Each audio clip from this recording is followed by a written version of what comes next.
ಎಲ್ರಿಗೂ ನಮಸ್ತೆ. ನಾನು ನಿಮ್ಮ ಗಿರೀಶ್ ಮಟ್ಟಣ್ಣವರ್. ನಾನಿಲ್ಲಿ ಕುತ್ಕೊಂಡಿದ್ದು ಜೈಲು ಅಲ್ಲ ಅಂತ ಅಂದ್ಕೊಂಡಿದ್ದೀನಿ. ಯಾಕಂತ ಹೇಳಿದ್ರೆ ಕಳೆದ ಒಂದು 15 ದಿನದಿಂದ ಗಿರೀಶ್ ಮಟ್ಟಣ್ಣವರ ಅರೆಸ್ಟ್, ವಿಠ್ಠಲ್ ಗೌಡ್ರ ಅರೆಸ್ಟ್ ಸುದ್ದಿ ಕೇಳಿ ಕೇಳಿ ಆನಂತರ ಈ ಸುದ್ದಿ ಬರಬೇಕಾದ್ರೆ ಎಷ್ಟೋ ಸರಿ ನಾನು ಬೆಳಗ್ಗೆ SIT ಆಫೀಸಿಗೆ ಹೋಗಬೇಕಾದ್ರೆ ನಮ್ಮ ಜೊತೆಗಿರೋರು ವಿಡಿಯೋ ಆನ್ ಮಾಡಿದರೆ, ಯೂಟ್ಯೂಬು ನ್ಯೂಸ್ ಆನ್ ಮಾಡಿದರೆ ಗಿರೀಶ್ ಮಟ್ಟಣ್ಣವರ ಅರೆಸ್ಟ್ ಅಂತ ಬರ್ತಾ ಇತ್ತು. ರಾತ್ರಿ ಒಂದೊಂದು ಸಾರಿ 10:30, 11 ಗಂಟೆಗೆ ಬರ್ತಾ ಇದ್ವಿ. 12 ಗಂಟೆ 2 ಗಂಟೆಗೂ ಕೂಡ SIT ಕಚೇರಿ ಹತ್ರ ವಾಪಸ್ ಬಂದಿದ್ದುಂಟು. ಅವಾಗಲೂ ಕೂಡ ಗಿರೀಶ್ ಮಟ್ಟಣ್ಣವರು ಯಾವ ಸಂದರ್ಭದಲ್ಲಿಯೂ ಅರೆಸ್ಟು, ವಿಠ್ಠಲ್ ಗೌಡ್ರು ಯಾವ ಸಂದರ್ಭದಲ್ಲಿಯೂ ಬಂಧನ. ಸೊ ಹಿಂಗಾಗಿ ನಾನಿಲ್ಲಿ ಕುತ್ಕೊಂಡಿದ್ದು ಜೈಲು ಅಲ್ಲ ಅಂತ ನಾನು ಅನ್ಕೊಂಡಿದ್ದೀನಿ. ಬೇಕಾದ್ರೆ ನೀವೇ ಅದನ್ನ ನೋಡಿಕೊಂಡು ಕನ್ಫರ್ಮ್ ಮಾಡ್ಕೊಳ್ಳಿ. ಅಂದ್ರೆ ಇವತ್ತು ನಾವು ಬದುಕ್ತಾ ಇರೋದು ಸುಳ್ಳು ಸುದ್ದಿಗಳ ನಡುವೆ ಈ ಹೋರಾಟ ನಡೆದಿದೆ. ಈ ಹೋರಾಟ ಮಾಡ್ತಾ ಇರುವುದು ಅತ್ಯಾಚಾರಿಗಳ ಬಂಧನ ಆಗಬೇಕು, ಶಿಕ್ಷೆ ಆಗಬೇಕು, ಕಠಿಣ ಶಿಕ್ಷೆ ಆಗಬೇಕು. ಆದರೆ ಈ ಹೋರಾಟ ಸುಳ್ಳು ಸುದ್ದಿಗಳ ನಡುವೆ ಅದನ್ನು ಭೇದಿಸಿ ಹೋಗುವಂತಹ ಪರಿಸ್ಥಿತಿ ನಮಗೆ ಬಂದಿದೆ. ಇರಲಿ, ಇವತ್ತು ಇದು ಏನು ಈ ದಿನ ಇದೆ, ಪಿತೃಪಕ್ಷದ ದಿನ. ಇದು ಅಂದ್ರೆ ಆ ಮಾಸ ಇದು ಪಿತೃಪಕ್ಷ ಅಂತ ಕರೀತಾರೆ. ನಾವೆಲ್ಲರೂ ಕೂಡ ನಮ್ಮ ಊರಲ್ಲಿ ಹಿರಿಯರಿಗೆ ಎಡೆ ಇಡ್ತೀವಿ, ಅವರ ಆತ್ಮಕ್ಕೆ ಶಾಂತಿ ಸಿಗಲಿ ಅಂತ ಪ್ರಾರ್ಥನೆ ಮಾಡ್ಕೊಳ್ತೀವಿ. ಆ ಒಂದು ಪಕ್ಷದ ದಿನ. ಈ ವಿಷಯವನ್ನ ಪ್ರಾರಂಭದಲ್ಲಿ ನಾನು ಯಾಕೆ ಹೇಳ್ತಾ ಇದ್ದೀನಿ ಅನ್ನೋದು ನಿಮ್ಗೆ ಗೊತ್ತಾಗುತ್ತೆ, ಅದರ ಪ್ರಾಮುಖ್ಯತೆ ನಿಮ್ಗೆ ಗೊತ್ತಾಗುತ್ತೆ. ಬಂಗ್ಲೆಗುಡ್ಡೆ ಬಗ್ಗೆ ಜಾಸ್ತಿ ಚರ್ಚೆ ನಡೀತಾ ಇದೆಯಲ್ಲ, ಹಿಂಗಾಗಿ ನಿಮ್ಗೆ ಗೊತ್ತಾಗುತ್ತೆ. ಇಷ್ಟು ದಿನ ಷಡ್ಯಂತ್ರ ಷಡ್ಯಂತ್ರ ಷಡ್ಯಂತ್ರ ಸಂಚು ರೂಪಿಸ್ತಾ ಇದ್ದಾರೆ. ಅದು ಯಾರ ವಿರುದ್ಧ ಸಂಚು? ದೇವಸ್ಥಾನದ ವಿರುದ್ಧ ಸಂಚಂತೆ. ಪ್ರಭಾವಿಗಳ, ಯಾರು ತಮ್ಮನ್ನು ತಾವು ನಡೆದಾಡುವ ದೇವರು, ಮಾತನಾಡುವ ಮಂಜುನಾಥ ಅಂತ ತಾವೇ ಒಂದು ಬಿರುದನ್ನ ಪಡೆದುಕೊಂಡಿದ್ದಾರೆ, ಅವರ ವಿರುದ್ಧ ನಾವು ಸಂಚು ಅಂತೆ. ಅದ್ರ ಬಗ್ಗೆ ನೋಡಿ, ಈಗ ನಮ್ಮ ತನಿಖೆ ಏನೇನು ನಡೀತಾ ಇದೆ ಇನ್ನೂ ಮುಗುದಿಲ್ಲ, ವಿಚಾರಣೆ ಪೂರ್ತಿಯಾಗಿ ಮುಗುದಿಲ್ಲ. ಆದರೂ ಕೂಡ ಈ ಸಂಚು ಅನ್ನೋದೇನಿದೆ, ಷಡ್ಯಂತ್ರ ಅನ್ನೋದೇನಿದೆ, ಅದು ಆ ಅಸ್ತ್ರ, ಆ ಪ್ರಭಾವಿಗಳ ಅಸ್ತ್ರ ಇವತ್ತು ನಿನ್ನೆ ಹುಟ್ಟುಕೊಂಡಿದ್ದಂತಲ್ಲ. ಆ ಅಸ್ತ್ರ ಅವರು ಬಳಕೆ ಮಾಡ್ತಾ ಇರೋದು ಈ ಹೂತಿಟ್ಟ ಶವಗಳ ಪ್ರಕರಣ, ಧರ್ಮಸ್ಥಳ ಹೂತಿಟ್ಟ ಶವಗಳ ಪ್ರಕರಣ ಅಥವಾ ಧರ್ಮಸ್ಥಳ ಹೂತಿಟ್ಟ ಪ್ರಕರಣಗಳಲ್ಲಿ ಮಾತ್ರ ಈ ಅಸ್ತ್ರ ಬಳಕೆ ಆಗ್ತಾ ಇಲ್ಲ. ಈ ಅಸ್ತ್ರ ಏನಿದೆ, ಈ ಷಡ್ಯಂತ್ರ ಅನ್ನುವ ಅಸ್ತ್ರ, ಈ ದೇವಸ್ಥಾನದ ವಿರುದ್ಧ ಸಂಚು ಅನ್ನುವ ಅಸ್ತ್ರ, ಸೌಜನ್ಯ ಹೋರಾಟ ಪ್ರಾರಂಭ ಆದಾಗಲೂ ಕೂಡ ಅದನ್ನ ಅವಾಗಷ್ಟೇ ಅಂದಿಲ್ಲ. ಅದಕ್ಕಿಂತ ಮುಂಚೆ ಪದ್ಮಲತಾ ಪ್ರಕರಣ, ಅದಕ್ಕಿಂತ ಮುಂಚೆ ವೇದವಲಿ ಪ್ರಕರಣದ ಹೋರಾಟ ಇದ್ದಾಗ, ಆನಂತರ ಕಳೆದ 2 ವರ್ಷದಿಂದ ನಿರಂತರವಾಗಿ ನಾವು ಸೌಜನ್ಯ ಹೋರಾಟಗಾರರು ಅಕ್ರಮ ಮೀಟರ್ ಬಡ್ಡಿ ದಂಧೆ ವಿರುದ್ಧ ಹೋರಾಟ ಮಾಡಬೇಕಾದ್ರೂ ಕೂಡ ಇದೇ ಷಡ್ಯಂತ್ರ ಒಳಸಂಚು, ದೇವಸ್ಥಾನಕ್ಕೆ ಅಪಮಾನ ಬಳಸ್ತಾನೇ ಬಂದ್ರು.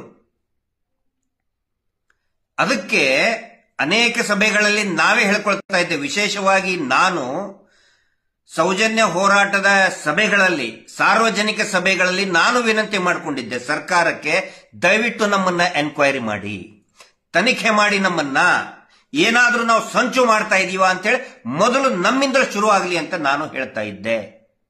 ಹಿಂಗಾಗಿ SIT ಅವರು ಏನು ನಮ್ಮ ತನಿಖೆಯನ್ನ ನಡೆಸ್ತಾ ಇದ್ದಾರೆ, ಅದು ನಮ್ಮ ಆಶಯ ಆಗಿತ್ತು, ನಮ್ಮದೇ ಆಶಯ. ಅದು ನಮ್ಮ ತನಿಖೆ ಮಾಡಿ. ಯಾಕಂತ ಹೇಳಿದ್ರೆ ಈ ಸಂಚು ಷಡ್ಯಂತ್ರ ಇವತ್ತು ಬಳಕೆ ಆಗ್ತಾ ಇಲ್ಲ.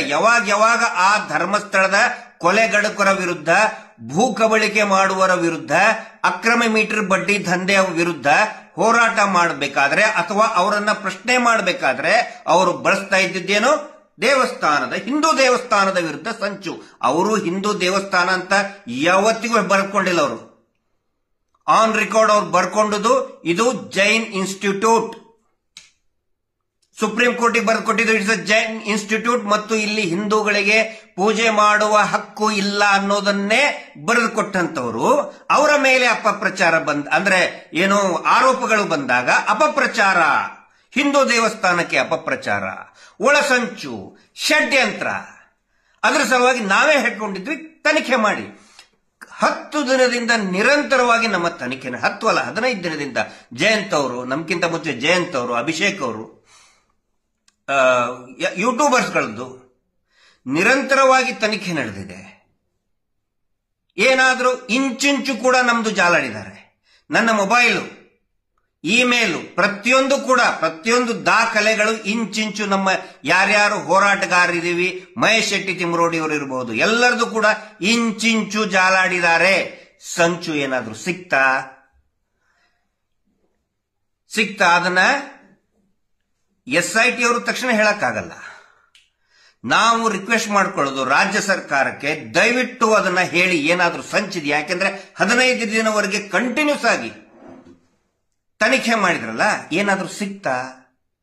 ಇಂಚಿಂಚು ತನಿಖೆ ಮಾಡಿದ್ರು, ಸಂಚು ಏನಾದ್ರೂ ಸಿಕ್ತಾ? ರಾಜ್ಯ ಸರ್ಕಾರ ಅದನ್ನ ಬಹಿರಂಗಗೊಳಿಸಬೇಕು ಅಂತ ನಾನು ವಿನಂತಿ ಮಾಡ್ಕೊಳ್ತಾ ಇದ್ದೇನೆ. ಯಾಕಂತ ಹೇಳಿದ್ರೆ ನಮಗೆ ನಂಬಿಕೆ ಇದೆ ಮಾನ್ಯ ಸಿದ್ದರಾಮಯ್ಯನವರ ಮೇಲೆ ಮತ್ತು ಮಾನ್ಯ ಗೃಹ ಸಚಿವರಾದಂತಹ ಜಿ ಪರಮೇಶ್ವರ್ ಅವರು ತುಂಬಾ ಗಟ್ಟಿ ಧ್ವನಿಯಲ್ಲಿ ವಿಧಾನಸಭೆಯ ಅಧಿವೇಶನದಲ್ಲಿ ಹೇಳಿದ್ರು, ಇಲ್ಲಿ ಏನಾದ್ರೂ ಸಂಚು ಇದ್ರೆ ಅಥವಾ ಧರ್ಮಸ್ಥಳದ ಸತ್ಯವನ್ನ ನಾನು ಬಹಿರಂಗ ಮಾಡ್ತೇನೆ ಅಂತ ಹೇಳಿ ಜಿ ಪರಮೇಶ್ವರ್ ಅವರು ಹೇಳಿದ್ರು. ಆ ಮಾತು ಕೇಳಿದ ಬಹಳ ಖುಷಿಯಾಗಿತ್ತು. ಈಗ ಸಮಯ ಬಂದಿದೆ, ಬೇಕಾದ್ರೆ ಇನ್ನೂ ತನಿಖೆ ಮಾಡಲಿ, ಮುಗಿದು ಬಿಡ್ತು ಅಂತ ನಾನು ಹೇಳಕ್ಕಾಗಲ್ಲ. SIT ಅಧಿಕಾರಿಗಳು ಸರ್ಕಾರಕ್ಕೆ, ಗೃಹ ಸಚಿವಾಲಯಕ್ಕೆ ಒಂದು ವರದಿಯನ್ನು ಕೊಟ್ಟ ಮೇಲೆ ದಯವಿಟ್ಟು ಅದನ್ನ ಸರ್ಕಾರ ಹೇಳಲೇಬೇಕು, ಸಾರ್ವಜನಿಕರ ಗಮನಕ್ಕೆ ತಂದು ಬರಲೇಬೇಕು. ನಾವು ಈಗ ಹೇಳಬಹುದು, ಆದ್ರೆ ನಾವು ಹೇಳಿದ್ದನ್ನು ನೀವು ಹೇಗೆ ನಂಬ್ತೀರಿ ಹೇಳಿ ಅಲ್ವಾ? ನಾವೇ ಬೆನ್ನಿಗೆ ಚಪ್ಪರಿಸ್ಕೊಳಕ್ ಹೋಗಲ್ಲ, ಶಬಾಷ್ ಅಂತ ಹೇಳ್ಕೊಳಕ್ ಆಗಲ್ಲ. ನಾವು ಅದನ್ನ ನಂಬೋದಕ್ಕೂ ಆಗಲ್ಲ. ಅಧಿಕೃತವಾಗಿ ಸರ್ಕಾರವೇ ಅದನ್ನ ಹೇಳಬೇಕು ಅಂತ ನಾನು ಇಚ್ಛೆ ಪಡ್ತಾ ಇದ್ದೀನಿ. ಇದು ನಮ್ಮ ಅಭಿಪ್ರಾಯ. ಸಂಚು ಹಾಗಿದ್ರೆ ಸಂಚು ನಡೆದೇ ಇಲ್ವಾ? ಸಂಚೇ ಇಲ್ವಾ? ಷಡ್ಯಂತ್ರನೇ ಇಲ್ವಾ? ಖಂಡಿತ ಷಡ್ಯಂತ್ರ ಇದೆ, ಖಂಡಿತ ಸಂಚು ಇದೆ. ಯಾವ ಸಂಚು ಅಂತ ಹೇಳಿದ್ರೆ ಅತ್ಯಾಚಾರಿಗಳನ್ನ ರಕ್ಷಣೆ ಮಾಡುವಂತಹ ದೊಡ್ಡ ಸಂಚು ನಡೆದಿದೆ. ಈಗಲ್ಲ, ನಿರಂತರ 30 ವರ್ಷ 40 ವರ್ಷಗಳಿಂದ ಈ ಸಂಚು ನಡೀತಾನೆ ಬರ್ತಾ ಇದೆ. ಆ ಸಂಚು, ಆ ಒಳಸಂಚು, ಆ ಷಡ್ಯಂತ್ರ ಬಯಲಾಗಲೇಬೇಕು. ನಮ್ಮ ಆಗ್ರಹ, ನಮ್ಮ ಪ್ರತಿಪಾದನೆ ಇದು. ಈ ಅತ್ಯಾಚಾರಿಗಳನ್ನ ರಕ್ಷಣೆ ಮಾಡುವಂತ ಸಂಚು ಏನಿದೆಯಲ್ಲ ಅದು ಬಹಿರಂಗ ಆಗಬೇಕು. ಅದರಲ್ಲಿ ಎಲ್ಲರೂ ಇದ್ದಾರೆ. ಪ್ರಮುಖವಾಗಿ ರಾಜಕಾರಣಿಗಳು. ವಿಧಾನಸಭೆ ಅಧಿವೇಶನದಲ್ಲಿನೇ ಆರ್ ಅಶೋಕ್ ಅವರು ಹೇಳ್ತಾರೆ, ಇದು ಏನು ಬುರುಡೆ ಗ್ಯಾಂಗು. DK ಶಿವಕುಮಾರ್ ಹೇಳ್ತಾರೆ ಬುರುಡೆ ಗ್ಯಾಂಗು. ಈ ಬುರುಡೆ ಗ್ಯಾಂಗ್ ಅನ್ನೋರಿಗೆ ಒಂದು ಮಾತು ಹೇಳ್ತೇನೆ. ನಾ ಪ್ರಾರಂಭದಲ್ಲಿ ಏನ್ ಹೇಳಿದೆ ಅಂದ್ರೆ, ಇದು ಪಿತೃಪಕ್ಷ. ನಮ್ಮ ಹಿರಿಯರಿಗೆ, ಅನೇಕ ಹಿರಿಯರಿಗೆ, ಅವರ ಆತ್ಮಗಳಿಗೆ ಶಾಂತಿ ಸಿಗಲಿ ಅಂತ ಹೇಳಿ ನಾವು ಲೋಬಾನ ಹಾಕ್ತಿವಿ, ಧೂಪ ಹಾಕ್ತಿವಿ, ಎಡೆ ಇಡ್ತೀವಿ, ಬಾಡಿಡ್ತೀವಿ ಅಲ್ವಾ? ಆ ಬುರುಡೆ ಅಂದ್ರೆ ಏನು? ಪಾಪ ನೋವುಂಡು ಜೀವನ್ನ ಕಳೆದುಕೊಂಡಂತಹ ಆತ್ಮಗಳು. ಆ ನಂತರ ಬಂಗ್ಲೆಗುಡ್ಡೆಯಲ್ಲಿ ವಿಠ್ಠಲ್ ಗೌಡ್ರು ಗಮನಕ್ಕೆ ಬಂದು, ಆ ನಂತರ ಅದು SIT ಗಮನಕ್ಕೆ ಬಂದಿದ್ದು ಯಾವಾಗ? ಇದೇ ಪಿತೃಪಕ್ಷದಲ್ಲಿ. ಮೊನ್ನೆ ಪ್ರಕೃತಿ ಕೊಟ್ಟಂತಹ ಸಂದೇಶ ಇದು. ನಮ್ಮ ಹಿರಿಯರು, ಆ ಪಾಪ ನೊಂದಂತಹ ಆತ್ಮಗಳು ಕೊಟ್ಟಂತಹ ಸಂದೇಶ. ಒಂದೇ ದಿನದಲ್ಲಿ 8 ಅವಶೇಷಗಳು, 8 ಬೇರೆ ಬೇರೆ ದೇಹದ ಅವಶೇಷಗಳು, 8 ಇನ್ನೂ ಜಾಸ್ತಿನೂ ಕೂಡ ಹರಡ್ಕೊಂಡಿದೆ. ಅಲ್ಲಿ ಸಿಕ್ಕಾಪಟ್ಟೆ ಹರಡ್ಕೊಂಡಿದೆ ಒಂದೇ ದಿನದಲ್ಲಿ. ಅಂದ್ರೆ ಏನಿದರ ಅರ್ಥ? ಪ್ರಕೃತಿ ಒಂದು ಸಂದೇಶವನ್ನ ಕೊಟ್ಟಿದೆ. ಆ ನೊಂದಂತಹ ಆತ್ಮಗಳು ಪಿತೃಪಕ್ಷದಲ್ಲಿಯೇ ಒಂದು ಸಂದೇಶವನ್ನ ಕೊಟ್ಟಿವೆ. ಏನು ಅಂತ ಹೇಳಿದ್ರೆ, ನಮಗೂ ನ್ಯಾಯ ಕೊಡಿಸಿ, ನ್ಯಾಯಕ್ಕೆ ನಾವು ಹಕ್ಕುದಾರರು, ನಮ್ಮ ಧ್ವನಿಯನ್ನು ಕೂಡ ಕೇಳಿಸ್ಕೊಳ್ಳಿ, ಅಂತ ಹೇಳಿ ಆ ನೊಂದಂತಹ ಆತ್ಮಗಳು ಪಿತೃಪಕ್ಷದಲ್ಲಿಯೇ ಒಂದು ಸಂದೇಶವನ್ನ ತನಿಖೆಯ ತಂಡಕ್ಕೆ ಅಂದ್ರೆ SITಗೆ ಒಂದು ಸಂದೇಶವನ್ನ, ರಾಜ್ಯ ಸರ್ಕಾರಕ್ಕೆ ಒಂದು ಸಂದೇಶವನ್ನ ಕೊಟ್ಟಿವೆ. ನಮಗೂ ನ್ಯಾಯ ಕೊಡಿಸಿ. ಪಿತೃಪಕ್ಷ ಅಂದ್ರೆ ನಾವು ಬಾಡಿಟ್ಟು ಧೂಪ ಲೋಬಾನ ಹಚ್ಚಿ ಆಮೇಲೆ ಬಾಡ್ ತಿಂದು ಸರಾಯಿ ಕುಡಿದು ಅದಷ್ಟೇ ಅಲ್ಲ. ಇದು ನಿಜವಾದ ಪಿತೃಪಕ್ಷ.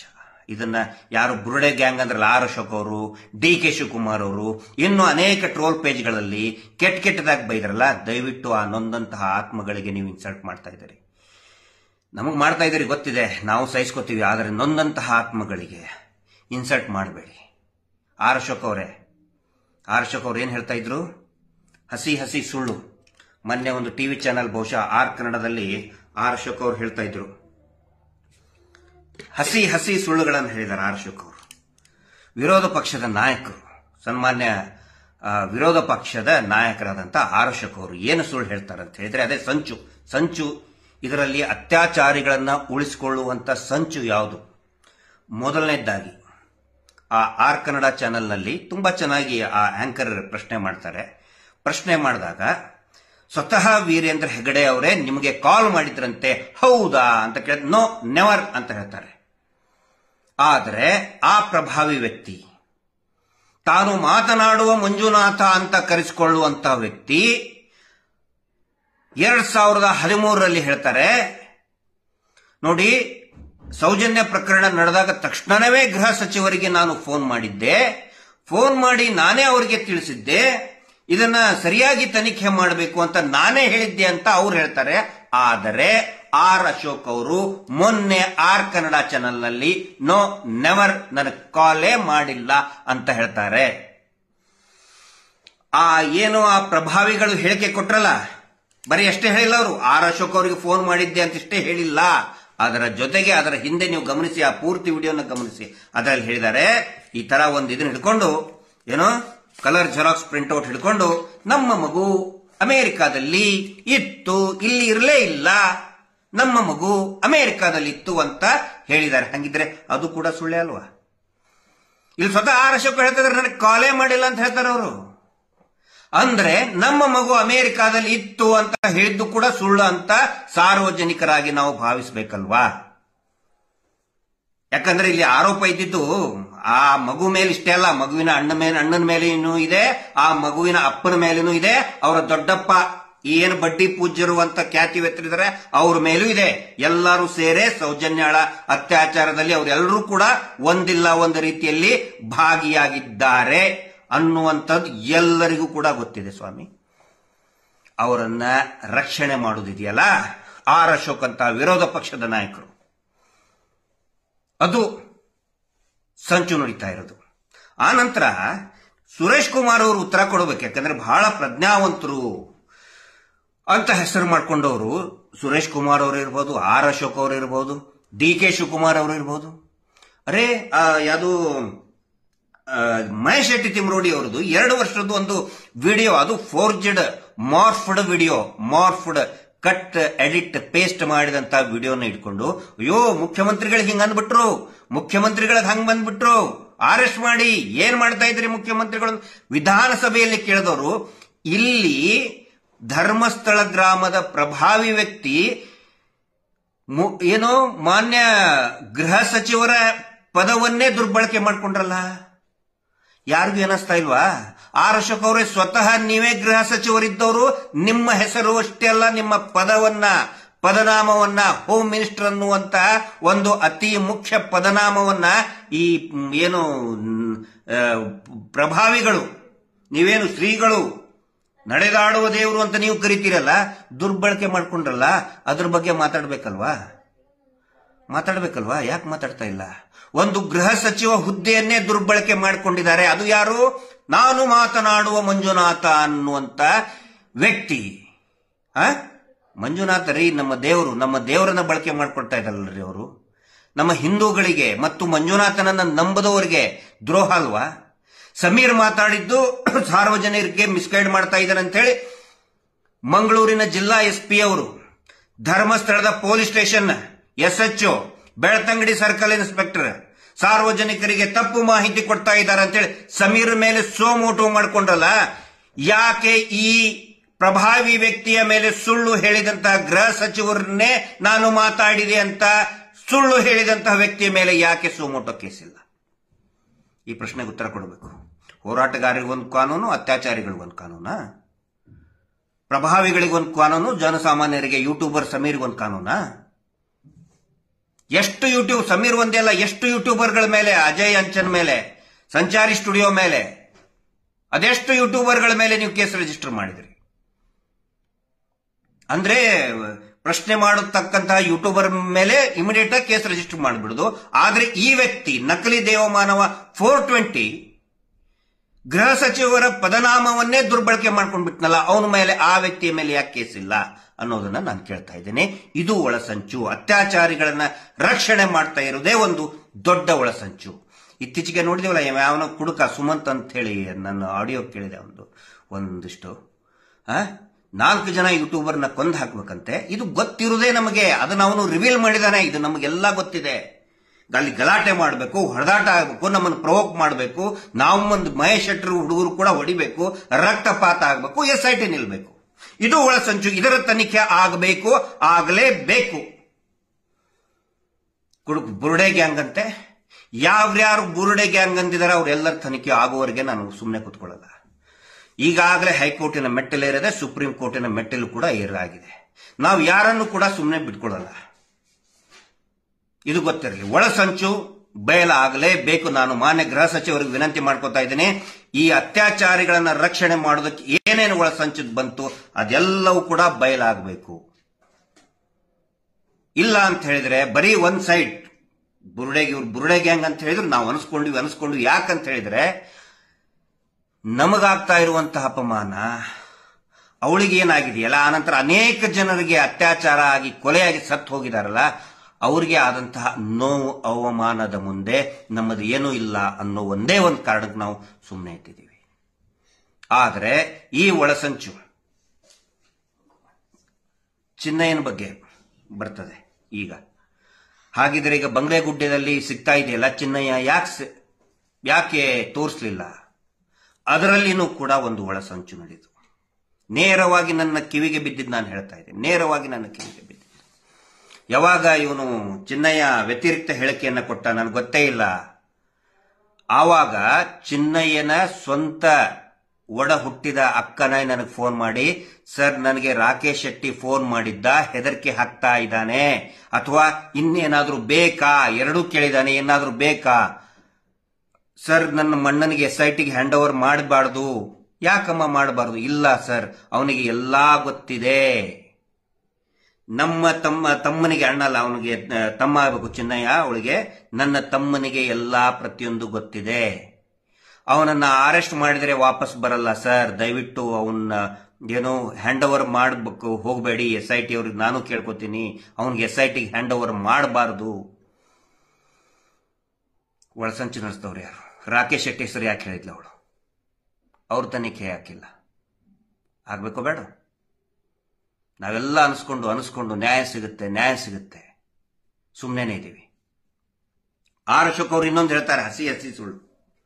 ಏನಂತೆ ಸೌಜನ್ಯ ಕೇಸಲ್ಲಿ ಆರ್ ಅಶೋಕ್ ಅವರೇ ಸ್ವಲ್ಪ ಕೇಳಿಸ್ಕೊಳ್ಳಿ. 6 ಅಶೋಕು 3 ಅಶೋಕು ಅವ್ರು 6 ಅಶೋಕ್ ಅವ್ರು ಹೇಳ್ತಾರೆ, ನನಗನ್ಸಿದ ಮಟ್ಟಿಗೆ 6 ಅಶೋಕ್ ಅವ್ರಿಗೆ ರಾತ್ರಿ ಶಾಲೆಗೆ ಕಳಿಸ್ಬೇಕು. ಅವ್ರು ಓದಕ್ ಬರಲ್ಲ ಅಂತ ಕಾಣುತ್ತೆ. 6 ಅಶೋಕ್ ಅವ್ರಿಗೆ ರಾತ್ರಿ ಶಾಲೆಗೆ ಕಳಿಸಿ ಅವ್ರಿಗೆ ಸ್ವಲ್ಪ ಅಕ್ಷರ ಜ್ಞಾನ ಕೊಡಬೇಕು. ಅವ್ರು ಹೇಳ್ತಾರೆ, 6 ಅಶೋಕ್ ಅವರು ಮೊನ್ನೆ ಆರ್ ಕನ್ನಡ ಚಾನೆಲ್ನಲ್ಲಿ ಏನಂತ ಹೇಳಿದ್ರೆ, ಅದು ಕಾಪಿ ಕೊಡಿ.